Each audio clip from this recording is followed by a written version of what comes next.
kahimtang sa panahon ng latest news. Diyaron sa tuloy niya ang Pag-asa Mactan, pinagi ni Sir Mark Gales. Sir Mark, may butag. May buntag, Sir Ariel. Mga hindi ko now. Yung latest update bahin sa krimen sa panahon karong adlaw. Northeast monsoon o amihan patayo nag-apekto diya sa may northern o central Luzon. Samtang ang shear line mao gyapon yung nag-apekto diri sa silangang bahin sa southern Luzon.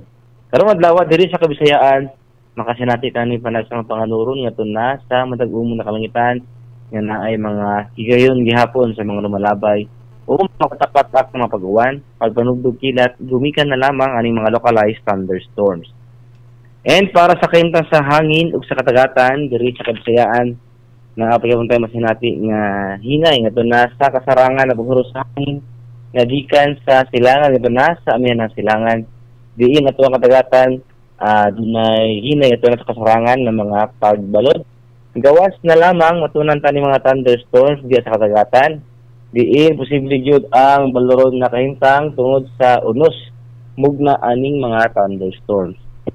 Diri sa Cebu, ato ang katagatan dunay hunas karong alas 9:55 sa buntag ug mutaob unya alas 4:26 sa hapon.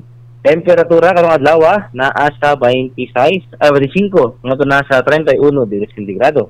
Ato ang haring adlaw musila karong alas 6:04 sa buntag ug musalop unyang alas 5:37 sa hapon.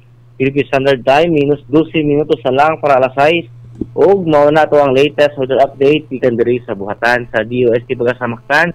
Kini si Mark Gales, maayong buntag o daghang salamat. Salamat sa Mark, may buntag sa Pag-asa Mactan. Okay, good morning.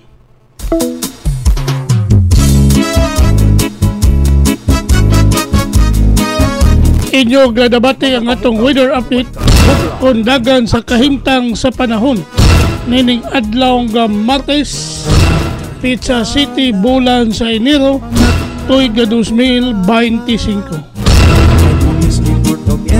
Salamat ni Sir Mark Gales ug mayong buntag sa Pag-asa Mactan. Sa stations, may pangukauban kang kubra in action.